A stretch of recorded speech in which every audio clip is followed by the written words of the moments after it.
तो सभी भाइयों को मेरी तरफ से जय श्री राम। उम्मीद करता हूँ सभी लोग एकदम बढ़िया होंगे और वेल आगे भी बढ़िया ही रहना। खैर आज के दिन आप लोगों को मेरी डिस्क्रिप्शन में एक और न्यू चैनल की लिंक मिल जाएगी जो कि मेरा ही थर्ड चैनल है, लेकिन फर्क सिर्फ इतना है कि उस पर वीडियोस एक नई आवाज में अपलोड होंगी। तो आप लोग जल्दी से जाओ और उस चैनल को भी सब्सक्राइब कर दो, क्योंकि वहाँ पर भी आपको इसी तरीके से मांगा अपडेट्स मिलते रहेंगे। एंड जो अभी उस चैनल पर मांगा कंटिन्यू हुई है वो काफी ज्यादा इंटरेस्टिंग और डिमांडिंग मांगा है। अगर आप लोगों के सपोर्ट से उस चैनल पर जल्द ही 5000 सब्सक्राइबर्स कंप्लीट हो जाते हैं तो मैं उस चैनल के साथ में एक कोलैब मांगा डालूंगा और उस मांगा के अंदर आपको दो ऑडियोस देखने के लिए मिलेंगी, एक एनिमे RS01 की और दूसरी अपनी एनिमे SY01 की। तो जल्दी से जाओ और अपना सपोर्ट पूरा दिखाओ। खैर अब बातें बहुत ज्यादा हो गई, तो चलो अब हम जल्दी से बढ़ जाते हैं अपने मांगा की तरफ को। और जो भी ये बातें सुनकर उस चैनल पर विजिट करने जाएगा वहाँ पर जाकर अपना नाम कमेंट में लिख देना, ताकि मुझे पता चल सके कि अपनी ऑडियंस में से कितने बंदे बिल्कुल लॉयल हैं और तो और वो कितने बंदे हैं जो कि उस चैनल को फर्स्ट वीडियो से ही सब्सक्राइब कर रखेंगे। चलो अब अपने मांगा को कंटिन्यू करते हैं। तो अब एपिसोड की स्टार्टिंग होती है और हम देखते हैं अपने फ्रांसिस को, जो कि अचानक से आगे की तरफ फायर स्पिरिट की तरफ खिंचता हुआ जा रहा होता है। लेकिन यहाँ पर फ्रांसिस को देखने के बाद वेब्स किंग बोलता है, मास्टर्स मास्टर ये काफी ज्यादा पावरफुल आर्म है, मुझे तो ये भी डर है कि इसकी स्ट्रेंथ एक एडवांस वॉरगॉड के लेवल तक पहुँच गई है, जल्दी से यहाँ से निकलें। लेकिन तभी हम देखते हैं अपने फ्रांसिस को, जो कि यहाँ पर बीच में फंसने के बाद बोलता है, आसपास की सारी जगहें आपस में बंधी हुई हैं, आखिरकार मैं यहाँ से एस्केप कैसे करूं? अब सिर्फ एक ही रास्ता है, मैं यहाँ पर फाइट बैक करूं। जितना बोलने के साथ फिर अपना Francis battle sword technique storm sword को यूज कर देता है, जिसकी वजह से हम देखते हैं आसपास यहाँ पर काफी ज्यादा स्पिरिट्स पर अटैक तो हुए होते हैं। लेकिन इस चीज को देखने के बावजूद फ्रांसिस बोलता है, ये मूव्स इस पर काम क्यों नहीं करे? इसका मतलब मेरे पास अब कोई और चॉइस नहीं है। जहाँ पर इतना बोलने के साथ ही अपना फ्रांसिस मन में सोचता है, वॉरगॉड सिस्टम मेरे सभी फ्लेमिंग स्वॉर्ड स्पिरिट का, वॉरगॉड सिस्टम मेरे सभी फ्लेमिंग स्वॉर्ड स्पिरिट वैल्यूज का यूज करो, फ्लेमिंग स्वॉर्ड पावर एडवांस। तभी हम देखते हैं यहाँ पर फ्लेमिंग स्वॉर्ड स्पिरिट्स लगभग 0 हो चुकी होती हैं, लेकिन वहीं पर अपने फ्रांसिस की बैटल स्वॉर्ड टेक्निक बिल्कुल एडवांस लेवल पर पहुंच जाती है, जिसके बाद फिर वो काफी ज्यादा पावरफुल एक स्ट्राइक कर देता है। और हम देखते हैं अब तक चारों तरफ से जो भी ओरा फ्रांसिस को घेर कर बैठा होता है वो बिल्कुल बीचों बीच से चिर जाता है, जहाँ पर इस अटैक का नाम होता है फ्लेमिंग स्वॉर्ड पावर स्मैश। लेकिन तभी हम देखते हैं उस आर्म को, जिसका क्रिस्टल अब ग्लो करने लगता है और उसके बाद फिर यहाँ पर आसपास काफी ज्यादा पावर इकट्ठा होना स्टार्ट हो जाती है। एंड वो पावर इकट्ठे होने के बाद फाइनली अपने फ्रांसिस पर अटैक करती है, जिसकी वजह से फ्रांसिस सीधा आसमान पे धरती पर लैंड होता है। और हम देखते हैं इस अटैक की वजह से फ्रांसिस की हालत बहुत ज्यादा खराब हो जाती है और फिर वो बोलता है, लेकिन ये चीज बिल्कुल सही है क्योंकि इसका ऑरा काफी ज्यादा पावरफुल है, शायद इस आर्म का लेवल उतना ही है जितना घोस्टफेस्ड वेब्स किंग ने कहा था। ये एक एडवांस वॉरगॉड लेवल का है, जिसकी वजह से मैं यहाँ पर अपनी करंट स्ट्रेंथ के अकॉर्डिंग इससे फाइट बिल्कुल भी नहीं कर पाऊंगा। लेकिन तभी यहाँ पर जैसे ही फ्रांसिस ये सब कुछ बोलकर खत्म करता है, वो अचानक से अपनी जगह पर बिल्कुल स्टन हो जाता है। क्या ये advance sword spirit erosion stabbing pain की वजह से हुआ है? लेकिन ये इतना ज्यादा पेन अचानक से क्यों हो गया? एंड हम देखते हैं यहाँ पर इस पेन की वजह से अपना फ्रांसिस घुटनों पर बैठ जाता है और तो और उसके मुंह से भी ब्लीडिंग होने लगती है। फॉर्चुनेटली मैं इसके लिए पहले से ही प्रिपेयर था। War god system use sword spirit erosion to release. And फिर हम देखते हैं अपना फ्रांसिस सिर्फ इतना ही बोलता है, लेकिन तभी उसके बाद हमारा सीन शिफ्ट होकर उसी आर्म पर जाता है, जो कि एक स्किल को अपने फ्रांसिस की तरफ थ्रो कर देता है। और हम देखते हैं अपने फ्रांसिस को,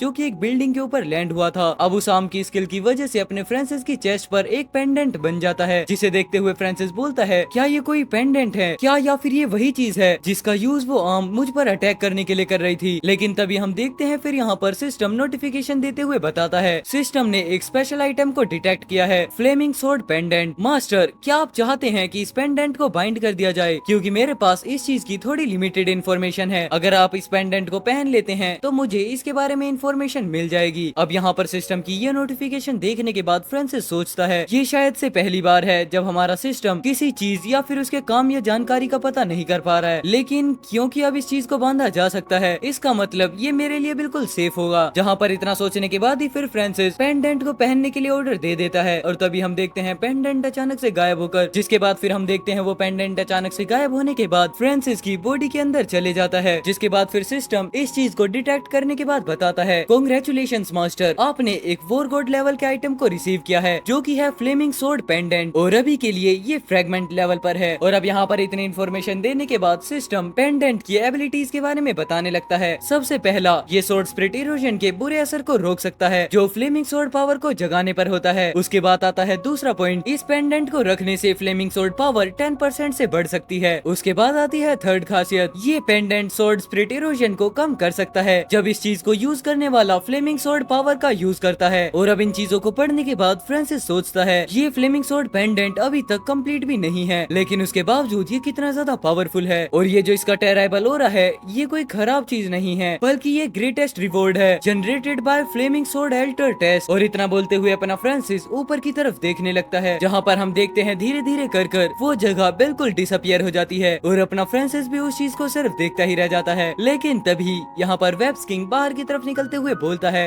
ये फ्लेमिंग स्वॉर्ड एल्टर कोई भी एंटिटी तो नहीं है, लेकिन हाँ ये एक प्रोजेक्शन या फिर एक क्लोन हो सकता है। लेकिन उसके बाद मैं डिसअपियर हो जाऊंगा जब मास्टर टेस्ट को कंप्लीट कर लेंगे और स्वॉर्ड पेंडेंट को हासिल कर लेंगे, क्योंकि जो हमारे लॉर्ड एप थे उन्होंने भी सेम ऐसी ही पावर दिखाई थी। और तो जो फ्लेमिंग स्वॉर्ड एल्टर्स की एंटिटी होती हैं वो भी एक लॉर्ड एपे के ही लेवल की होती हैं। जहाँ पर इन चीजों को सुनने के बाद फिर अपना फ्रांसिस बोलता है लेकिन तुमने तो ये कहा था ना कि फ्लेमिंग स्वॉर्ड एल्टर कोई भी एंटिटी नहीं है और ये एक लॉर्ड एपे के लेवल का सेम है। लेकिन तभी हम देखते हैं ये बात कंप्लीट करने के बाद फिर अपना फ्रांसिस खड़े होकर सोचता है आखिरकार ये फीलिंग कैसी थी, मेरे सेंसेस इतना ज्यादा सैडनेस क्यों फील कर रहे हैं। शायद से ये फ्लेमिंग स्वॉर्ड पेंडेंट मुझे बताना चाह रहा है कि आखिरकार इस सिटी में क्या हुआ था, लेकिन अनफॉर्चुनेटली ये अभी सिर्फ एक टुकड़ा है जिसकी वजह से मैं इसकी मेमोरी को अभी रीड नहीं कर सकता। और फिर तभी हम देखते हैं अचानक से फ्रांसिस के सामने वापस पोर्टल अपीयर होता है और अब उसको देखने के बाद फिर फ्रांसिस बोलता है क्या टेस्ट ओवर हो गया। और इतना बोलने के साथ ही हम बाहर का सीन देखते हैं जहाँ पर धीरे धीरे सभी पिलर्स के अंदर क्रैक पड़ने लगता है। और उस चीज को देखने के बाद फिर यहाँ पर ध्यान त्यान बोलते हैं क्या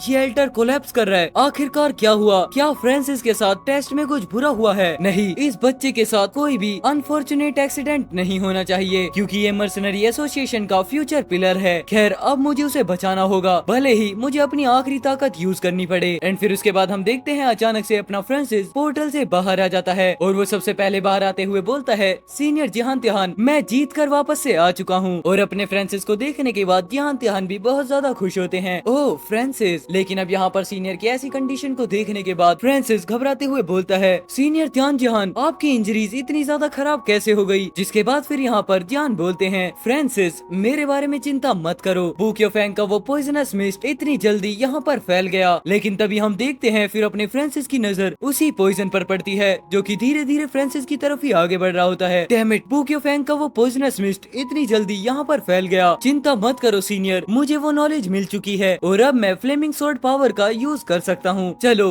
अब मैं तुम्हें यहाँ पर जल्दी से बाहर निकालता हूँ। लेकिन तभी हम देखते हैं यहाँ पर सीनियर को जो कि अपने फ्रांसिस का हाथ पकड़ते हुए बोलते हैं तुम्हें अकेले ही जाना चाहिए बच्चे, क्योंकि तुमने फ्लेमिंग स्वॉर्ड पावर को मास्टर कर लिया है तो तुम्हें ये पता होना चाहिए कि कोई भी गलत एक्शन लेने की वजह से तुम पर भी इसका बुरा असर पड़ेगा, जिसकी वजह से तुम्हारा इससे बहुत नुकसान होगा और ऊपर से तुम्हें मुझे अपनी पीठ पर भी उठाना होगा। जहाँ पर हम देखते हैं अचानक से त्यान की हालत बहुत ज्यादा खराब होने लगती है। मुझ पर अभी अभी स्वॉर्ड स्पिरिट इरोजन का असर हुआ है क्योंकि मैंने अपनी फुल स्ट्रेंथ को फ्लेमिंग स्वॉर्ड पावर के लिए यूज किया था, जिसकी वजह से मेरी पुरानी इंजरीज वापस से उभर आई और अब मैं वापस से इंजर्ड हो गया, जिसका मतलब ये है कि अब मैं ज्यादा देर तक जिंदा नहीं रह पाऊंगा। जाओ अब तुम्हें यहाँ से अकेले ही जाना होगा। लेकिन तभी हम देखते हैं ये बातें सुनने के बाद अपने फ्रांसिस की आंखों में धीरे धीरे आंसू आने लगते हैं सीनियर त्यान जहान। बट तभी वो चिल्लाते हुए बोलता है मुझे माफ करना, मैं अकेले नहीं जा सकता। और इतना बोलने के साथ ही अपना फ्रांसिस त्यान को अपनी पीठ पर बिठाकर मिस्ट के अंदर जाने के लिए आगे बढ़ जाता है, जहाँ पर त्यान बोलते हैं बच्चे आखिरकार ये तुम क्या कर रहे हो, ये बेवकूफी अभी के अभी बंद करो, क्या तुम ये चाहते हो कि हम दोनों यहीं पर मारे जाएं। लेकिन तभी उसके जवाब में अपना फ्रांसिस बोलता है सीनियर त्यान शायद से आपको ये पता नहीं है कि जो फ्लेमिंग स्वॉर्ड पावर मैंने हासिल की है वो आपकी वाली से थोड़ी अलग है। और उसके बाद हम देखते हैं जैसे ही अपना फ्रांसिस मिस्ट के पास आता है वो तुरंत ही अपनी फ्लेमिंग स्वॉर्ड पावर को यूज करते हुए स्मैश कर अटैक कर देता है और उसकी वजह से आसपास का पॉइजन बीच से गायब हो जाता है। लगता है इस बच्चे पर स्वॉर्ड स्पिरिट इरोजन का यूज सच में नहीं हो रहा। मैंने एक ऐसे स्टूडेंट को सिखाया है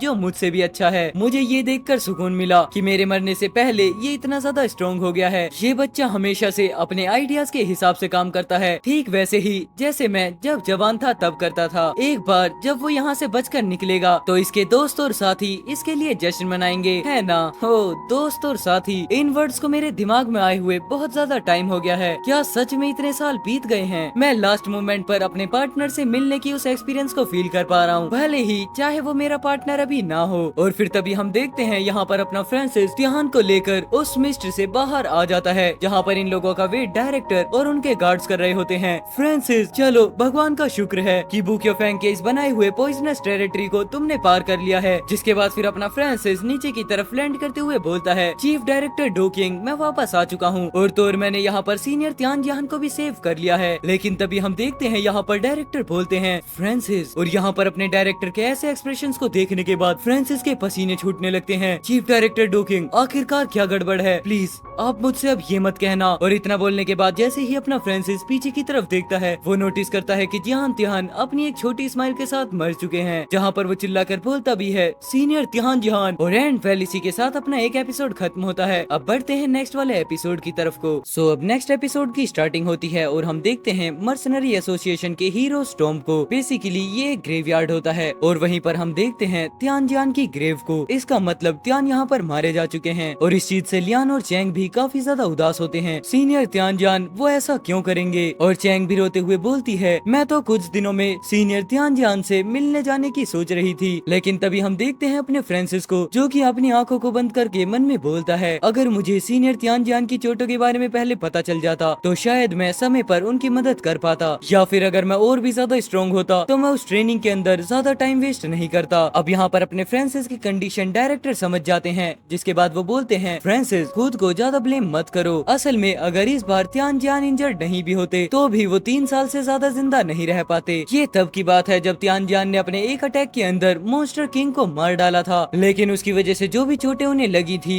वो काफी ज्यादा जानलेवा थी। उन्होंने इंटरमीडिएट वॉर गॉड लेवल के स्टार्टिंग में ही उस हाई रैंकिंग किंग मॉन्स्टर को मार डाला और उसके बाद फिर वो जिंदा रहे। खैर ये चीज भी काफी ज्यादा इम्प्रेसिव साउंड करती है। लेकिन बाद में त्यानजियान की हालत प्रेसिडेंट की मदद से और उस ग्रेनेस्ट लाइफ पूल की वजह से काफी अच्छी हो गई। हालांकि प्रेसिडेंट ने फिर भी कहा था कि त्यानजियान के पास जीने के लिए सिर्फ 3 साल बचे हैं। जिसके बाद फिर डायरेक्टर वापस से फ्रांसिस से बोलते हैं, तो फिर से अब तुम खुद को ब्लेम मत करो। त्यानजियान की ख्वाहिश थी कि वो मर्सनरी एसोसिएशन की रक्षा करे और बैटल सोर्ड टेक्निक को आगे बढ़ाए, और उनके मॉन्स्टर किंग को मारने की इच्छा वो तो पहले ही पूरी हो चुकी थी, और जो अब उनकी दूसरी इच्छा थी। और फिर तभी हम देखते हैं इतना बोलने के साथ ही यहाँ पर बारिश और तेज हो जाती है और तुम जैसा एक आउटस्टैंडिंग डिसाइबल होना भी उनकी उम्मीद से परे होगा। तो इसका मतलब अब ये है कि उनके पास कोई भी रिग्रेट नहीं बचा था। जहाँ पर अब इन बातों को सुनने के बाद फिर फ्रांसिस बोलता है, ठीक है मैं समझ गया, मैं सीनियर त्यानजियान की लेगेसी को आगे बढ़ाऊंगा और तो और अब मैं उस बास्टर्ड बू क्योफेंग को भी नहीं छोड़ूंगा। लेकिन तभी हम देखते हैं अचानक डायरेक्टर वापस बोलते हैं, तुम अपने करंट स्ट्रेंथ के अकॉर्डिंग बू क्योफेंग को बिल्कुल भी नहीं हरा सकते, जिसकी वजह से तुम्हें अपनी स्ट्रेंथ को इम्प्रूव करना होगा और वॉर गॉड लेवल तक पहुँचना होगा। लेकिन अभी के लिए ये प्रायोरिटी नहीं है। हमें एसोसिएशन में बाकी ताकतों को एक साथ इकट्ठा करके बू क्योफेंग के खिलाफ फाइट करनी ही होगी, ताकि जब तक प्रेसिडेंट बिल्कुल ठीक हो जाएं। लेकिन यहाँ पर ये बातें सुनने के बाद फ्रांसिस बोलता है, क्या एसोसिएशन की और ज्यादा फोर्सेस? जहाँ फिर इस बात को और भी ज्यादा एक्सप्लेन करते हुए डायरेक्टर बोलते हैं, हाँ ये जोंगलिंग सिटी मर्सनरी एसोसिएशन की ब्रांच है। जिसके बाद फिर अपना फ्रांसिस पूछता है, क्या जोंगलिंग सिटी मर्सनरी एसोसिएशन ब्रांच में आपके कंट्रोल में नहीं है? बेशक नहीं, मैं मर्सनरी ट्रेनिंग कैंप का एक चीफ डायरेक्टर हूँ। जोंगलिंग सिटी मर्सनरी एसोसिएशन की ब्रांच का एक और प्रेसिडेंट है और ये जो प्रेसिडेंट है वो एक काफी ज्यादा पावरफुल कैरेक्टर है। यहाँ तक कि बू क्योफेंग ने भी इस प्रेसिडेंट को अपने ग्रुप में शामिल करने के लिए कई बार कोशिशें की, लेकिन वो नाकाम रहा। लेकिन इस प्रेसिडेंट ने मेरे साथ भी सेम बू क्योफेंग जैसा ही व्यवहार किया और यहाँ तक कि मुझसे मिलने के लिए भी मना कर दिया। लेकिन फ्रांसिस, जोंगलिंग सिटी मर्सनरी ब्रांच 3 दिनों के अंदर एक ऑक्शन करने की सोच रहा है, तो क्या तुम मेरी तरफ से ज्वाइन होना चाहते हो? हो सकता है तुम जैसा टैलेंटेड यंग मैन उस प्रेसिडेंट को अपने फेवर में खींच ले और उस मर्सनरी ब्रांच के स्टांस को चेंज भी कर दे। अब यहाँ पर ये बात सुनने के बाद अपना फ्रांसिस बिना ज्यादा टाइम वेस्ट करे डायरेक्टर से बोलता है, ठीक है मैं ऑक्शन के अंदर चीफ डायरेक्टर डोकिंग आपको रिप्रेजेंट करूंगा। इसको सीनियर त्यानजियान के टीचिंग का रीपेमेंट भी मान सकते हो, जिसको चुकाने के लिए मैं किसी भी तरीके से तैयार हूँ। जितना सुनने के बाद डायरेक्टर भी खुश होते हुए फ्रांसिस से बोलते हैं, तो फिर चलो ठीक है, मैं तुम पर भरोसा करता हूँ। और तभी उसके बाद फिर अपना सीन शिफ्ट होता है, जहाँ पर हम देखते हैं एक मिलिट्री कार को, जिस कार के अंदर कोई और नहीं बल्कि अपना फ्रांसिस होता है, जहाँ पर वो डायरेक्टर की बातों को सोच रहा होता है। जोंगलिंग city mercenary branch mercenary association की काफी ज्यादा स्ट्रॉन्गेस्ट ब्रांच है, उसके अंदर काफी ज्यादा मास्टर्स हो सकते हैं। लेकिन अब तुम जब ऑक्शन में मुझे रिप्रेजेंट कर रहे हो तो हो सकता है कि वो पूरी पब्लिक के अंदर तुम्हारे साथ बुरा बर्ताव ना करें, लेकिन जरूर से वो अकेले में ऐसा कर सकते हैं। तुम थोड़े केयरफुल रहना। लेकिन तभी हम देखते हैं यहाँ पर अपने फ्रांसिस की कार को देखते हुए बाहर खड़े हुए लोग बोलने लगते हैं, ये कौन है? इस आदमी की हिम्मत कैसे हुई जोंगलिंग सिटी मर्सनरी ब्रांच में अपनी गाड़ी चलाने की? क्या इसे यहाँ के रूल्स नहीं पता? और फिर यहाँ पर इस बात को सुनने के बाद दूसरी तरफ खड़ा हुआ पर्सन बोलता है, हे आवाज को थोड़ा धीमा रखो, ये ये मर्सनरी ट्रेनिंग कैंप के चीफ डायरेक्टर की गाड़ी है, वोरगोड एली डूकिंग। अभी तुम कितनी ज्यादा जोर से बोल रहे थे, अगर एली डूकिंग ने ये सब कुछ सुन लिया तो तुम्हारी शामत आ सकती है। लेकिन वहीं पर हम देखते हैं फिर तीसरा पर्सन बोलता है, ओह डूकिंग वापस से देखो तो ये कितना ज्यादा शेमलेस है। वो हमारे प्रेसिडेंट के क्लोज जाना चाहता है क्योंकि वो एक मर्सनरी ट्रेनिंग कैंप का चीफ डायरेक्टर है और वोरगोड लेवल एलीट है। लेकिन मुझे हैरानी है कि उसे अपनी इतनी उम्र में सक्सेस होने का आत्मविश्वास क्यों है। जिसके बाद फिर हम देखते हैं गाड़ी के अंदर से अपना फ्रांसिस बाहर निकलता है और उसे देखने के बाद यहाँ पर वही पर्सन बोलता है, ये कौन है? ये एली डूकिंग नहीं है बल्कि ये तो एक यंग मैन है। लेकिन उसने चीफ डूकिंग की गाड़ी क्यों ली? इसका मतलब उसकी कोई खास पहचान जरूर होगी। जिसके बाद हम देखते हैं फिर अपने फ्रांसिस को, जो कि सामने की तरफ देखते हुए बोलता है, अच्छा तो ये है वो जगह, मैं तो अंदर जा रहा हूँ, चाहे ये खतरनाक जगह हो या फिर नहीं। और इतना बोलने के साथ ही फिर अपना सीन शिफ्ट होता है जहाँ पर अपना फ्रांसिस अंदर आ जाता है और तभी वो एक रिसेप्शनिस्ट से बात करते हुए बोलता है, हेलो मैं यहाँ पर ऑक्शन को अटेंड करने आया हूँ चीफ डायरेक्टर डूकिंग के बिहाफ पर। क्या मैं यहाँ पर प्रेसिडेंट से मिल सकता हूँ? मैं चीफ डायरेक्टर डूकिंग की तरफ से प्रेसिडेंट को कांग्रेचुलेट करना चाहता हूँ। अब यहाँ पर डूकिंग का नाम सुनने के बाद वही रिसेप्शनिस्ट खुश होते हुए बोलती है, अच्छा तो आप चीफ डायरेक्टर डूकिंग के रिप्रेजेंटेटिव हैं। ठीक है सर, प्लीज आप मेरे साथ आइए, मैं आपको हमारे प्रेसिडेंट के पास लेकर चलती हूँ, प्लीज इधर से चलिए। और इतना बोलने के साथ यहाँ पर वो रिसेप्शनिस्ट लिफ्ट के पास आ जाती है और उसको यहाँ पर ऐसा देखने के बाद अपना फ्रांसिस पीछे से सोचता है, क्या वो मुझे इतने आसानी से प्रेसिडेंट के पास ले जाने के लिए मान गई? मुझे तो रिजेक्शन की उम्मीद थी।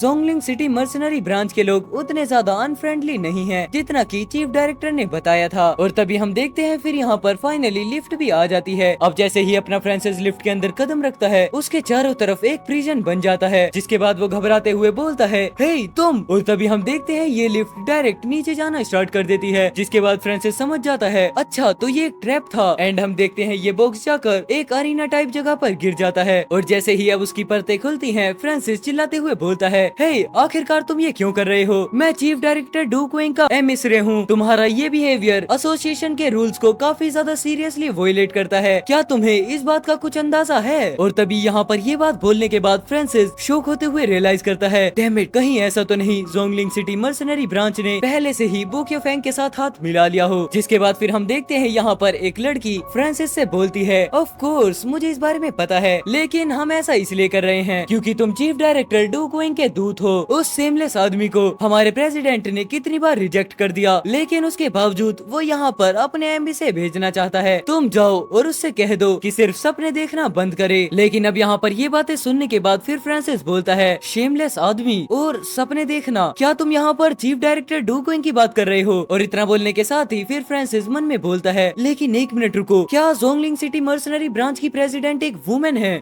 लेकिन चीफ डायरेक्टर डूकिंग ने ये मुझे पहले क्यों नहीं बताया? और यहाँ पर अपने फ्रांसिस की ये बातें सुनने के बाद वो लेडी भी बोलती है, हाँ मैं उसी डूकिंग की बात कर रही हूँ जो कि काफी ज्यादा अगली बास्टर्ड है। और उसके अलावा वो खुद पहला पर्सन है जिसने रूल्स को ब्रेक किया था। हमने डूकिंग को ऑक्शन के लिए कोई भी इनविटेशन नहीं भेजा था, तो उसने इसे किसी गैर कानूनी तरीके से जरूर हासिल किया होगा। अब यहाँ पर उस लेडी की बातें सुनने के बाद अपना फ्रांसिस थोड़ा सा मुस्कुराते हुए बोलता है, अरे तुम्हें जरूर से कोई गलतफहमी हुई है, तुम लोग पहले मुझे बाहर निकालो फिर उसके बाद हम बात करेंगे। जहाँ पर इतना सुनने के बाद लेडी काफी ज्यादा एरोगेंट वे में बोलती है, हमारे पास बात करने के लिए कुछ भी नहीं है, अगर तुम्हें बात करनी है तो पहले हमारी ब्रांच के बैटल पपेट फॉर्मेशन को पार करना होगा, इससे पहले कि हम तुम्हें बाहर निकलने दें। और फिर तभी हम देखते हैं अचानक से फ्रांसिस के पीछे काफी ज्यादा आर्मर्ड से लेस कुछ सोल्जर्स खड़े हो जाते हैं। जहाँ पर उन्हें देखते हुए फ्रांसिस बोलता है, ये मेटल बैटल पपेट्स सेम उसी आदमी की तरह हैं जैसे कि उस आदमी के वो पॉइजनस पपेट्स थे। और तभी हम देखते हैं यहाँ पर वो लेडी चिल्लाकर बैटल पपेट फॉर्मेशन को एक्टिवेट कर देती है, जिसकी वजह से सभी पपेट्स फ्रांसिस पर अटैक करने के लिए आगे बढ़ जाते हैं। और तभी उस लेडी के पीछे खड़ा हुआ एक पर्सन बोलता है, जो लोग भी वोरगोड लेवल से नीचे हैं वो कभी भी इस बैटल पपेट के सामने खड़े नहीं हो पाएंगे। खैर लेकिन तुम इस बच्चे को मत मारना वरना हम खुद भी काफी बड़े ट्रबल में फंस जाएंगे। जिसके बाद यहाँ पर लेडी भी एक छोटी इविल स्माइल के साथ बोलती है, चिंता मत करो, मुझे पता है, मैंने अभी अभी इस बच्चे के ऑरा को महसूस किया। वो अभी सिर्फ एक इंटरमीडिएट लेवल का वॉरलॉर्ड है, लेकिन उसके बावजूद वो एक जीनियस है, इसीलिए मुझे नहीं पता कि क्या वो इतना ज्यादा स्ट्रॉन्ग होगा। और तभी हम देखते हैं यहाँ पर अचानक से उन सभी पपेट्स ने ट्रैप पर अटैक कर दिया होता है। और फिर तभी हम देखते हैं यहाँ पर अपने फ्रांसिस ने बैटल सोर्ड टेक्निक को एक्टिवेट कर दिया होता है, जिसकी वजह से वहाँ पर एक काफी बड़ा धमाका होता है, जिसे देखने के बाद फिर पीछे खड़ी हुई लेडी और उसके साथ वाले दोनों गार्ड्स बोलते हैं, क्या उसने बैटल पपेट फॉर्मेशन को डिफीट कर दिया? यहाँ तक कि एक पीक एडवांस एडवांस वॉरलॉर्ड भी इतने इजीली इन बैटल पपेट फॉर्मेशन को डिस्ट्रॉय नहीं कर पाता। और तभी हमारी नजर पड़ती है अपने फ्रांसिस पर, जो कि आगे बढ़ते हुए बोलता है, तो अब तुम लोग। और अब अपने फ्रांसिस को इस तरीके से देखने के बाद दूसरा गार्ड बोलता है, ये बच्चा पहले से काफी ज्यादा डिफरेंट दिख रहा है। और अपने फ्रांसिस को इस तरीके से देखने के बाद लेडी भी चिल्लाते हुए बोलती है, कौन है अब जो उससे फाइट करने के लिए आगे बढ़ रहा है। लेकिन तभी हम यहाँ पर देखते हैं कोई आगे बढ़ना स्टार्ट करता है, जो कि अभी तक मिस्ट के अंदर होता है। और फिर वो अंदर से ही बोलती है, मुझे माफ करना चीफ डायरेक्टर डोकुइंग के एमिसर, मेरे सबॉर्डिनेट्स काफी ज्यादा रूड हैं। उन सभी के बिहाफ पर मैं तुमसे अपोलोजाइज करती हूँ। जहाँ पर इतना सुनने के बाद अपना फ्रांसिस भी पीछे मुड़ते हुए बोलता है, क्या तुम्हारे सबॉर्डिनेट्स? अच्छा, तो क्या तुम हो ब्रांच की प्रेसिडेंट? और तभी हम देखते हैं यहाँ पर ब्रांच की प्रेसिडेंट को, जो जोंगलिंग सिटी की मर्सनरी ब्रांच की प्रेसिडेंट है, और उसका नाम होता है नाए श्वेनी। और एंड वेल, इसी के साथ यहाँ पर ये वाला एपिसोड खत्म होता है। अब बढ़ते हैं नेक्स्ट वाले एपिसोड की तरफ। बस आप लोग राइट वाली वीडियो पर क्लिक कर दो।